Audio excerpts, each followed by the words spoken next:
Hello, and welcome to this episode of the Arctic Dungeon Master. I am here once again by my fire pit that has no fire because, well, this weekend is a burn ban in Alaska, well, the interior of Alaska. And so this video is either going to last as long as I can stand being outside without getting eaten alive by mosquitoes, because I can't have a fire, or my throat is gonna get parched, you know what I mean, because I'm not drinking any water. I don't have any water or liquids with me right now, and if I talk too much, then my mouth starts to hurt because of my wisdom teeth surgery, which I may or may not have discussed in my last video where I was unboxing a dungeon in a box video, Battle in Paradise. I recorded the day before I had my wisdom teeth taken out, and then it took like 2 weeks to get online. Horrible mess. Yeah.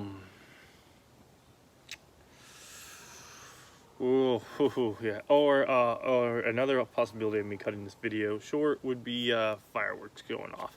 Even though they're banned this year because of the fire, man, nothing fits anymore. Anyhow, I just believe people are gonna light up fireworks, so I'm gonna try to keep this quick. Man, it's like none of my clothes fit anymore. This is not cool. It's horrible when you buy clothes fat and then you start to lose weight because you can't eat anything. Okay, so what do I want to talk about today? Well, I really need to talk about Jurassic Park. No, I really need to talk about the Wardlings Campaign, because I've been done with that book for so long, and I had a blast. I loved it. It was great. My kids had a blast, and of course they will tell you all about it too at the end of this video. So if you really want to know what kids think about the Wardlings Campaign, I present to you my children at the end of this video. Another thing I can't control is people driving by. Yeah, even though I live in the woods, kind of, everyone lives in the woods in Alaska. It's been a long day. We went to Delta Junction after I had to get up and go to work early this morning, and then I came home and it was before noon, and my wife's like, oh, let's go to Delta and go to a fruit sale. So if I seem loopy, I'm sorry. Back to the Wardlings Campaign. My kids liked it, I liked it.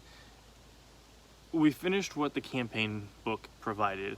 We could have went on, but my kids chose not to, and I'll get into that hopefully later, towards this video, the end of this video. Anyhow, so it took my kids from level 1 to level 3. Instead of dice rolls, I added in schoolwork, and I have already went through that in previous videos.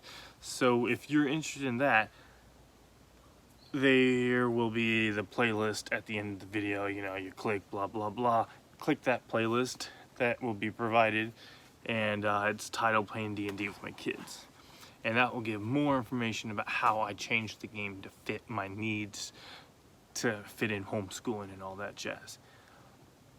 Even doing all that, my kids loved it. They loved playing with minis. So if you want to play with kids, the best thing to do is to get minis. And I had kid minis, because WizKids actually made minis for the Wardlings campaign book. The minis came first, and then came the campaign book, but it was awesome. My kids went and picked out minis that they wanted to play. I used actual D&D minis and stuff like that. My kids had a blast playing this game. I'm not going to lie. And it encouraged them so much that they didn't want to continue the Wardlings campaign, because they wanted to play, as they say, an adult game. And so the only other campaign that they'd ever seen at that time was Dungeon in a Box. the Secrets of the Greenwold campaign. And I'm just going to tell it like it is. I have already played one session with those kids, and they absolutely enjoyed it. They have not done exactly the same things that my previous group did, and I essentially, I'm sorry, car. I essentially, what I did was I took the characters from their Wardlings campaign and just took it right on into the Secret to Greenwold. So they started off at level 3, which they're kids. I'm gonna let it go. Shoot me. That being said, I still used the Wardling book to level up their characters. So that's kind of cool. Because that's the wizard class that I'm following is what's provided in the Wardling campaign, and the barbarian class as well. So I'm using those aspects to go through. And they enjoy it. They do. They have a blast. Yeah. Another good thing about the Wardling campaign is that it showed me how to design and mold a campaign or a session around the attention span of a child. So that is highly key. So if you want to be a dungeon master for your kids, I myself do recommend taking at least a look at it, and just seeing like how compact the sessions are. Because let's be honest, adult games can go anywhere from 3 hours to 4 to 5 hours, and even at that 4 to 5 hour level, even adults start to teeter out, you know,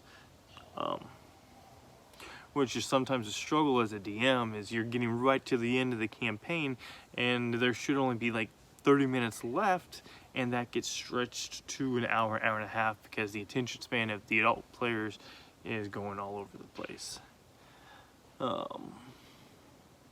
So with kids, you got to keep it short.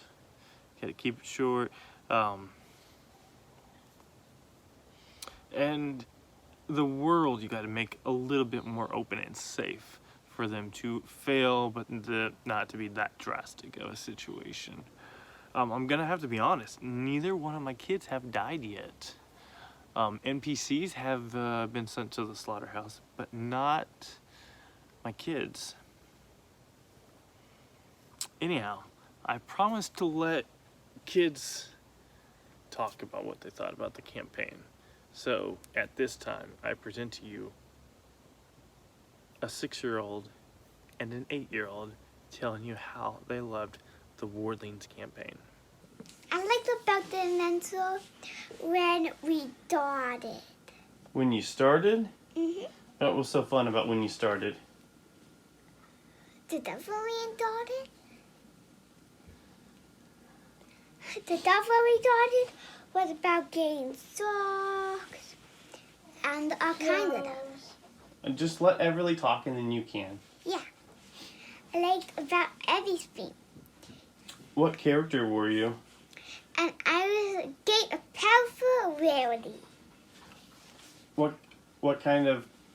did you do? Were you a wizard? I was a wizard.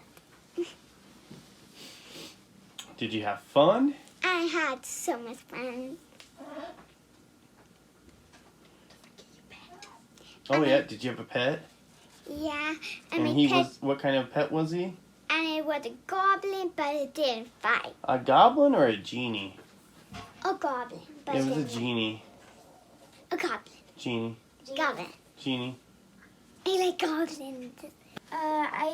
My favorite part was when we went to the farm and we saw the little brownie, and he was all green.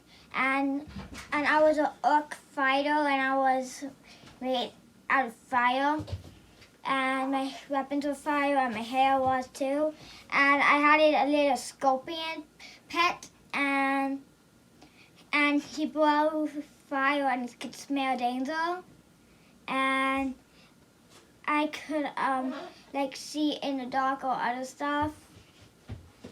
I could like see like anything, and I'm Emerson. And this is the kind of game this is the kind of D&D we've been doing, and we are going to start a new adventure. Hold the book up. All right. Wow, subscribe, Lily, so your head up. Thank you for watching this video from the Arctic Dungeon Master. If you enjoyed it, please hit the subscribe button. Don't forget to hit the little bell icon so you can get notifications. And if you really, really liked it, please think about supporting this channel by clicking on the Buy Me a Coffee link in the description below. Every little bit helps. Thanks, guys. See you next week.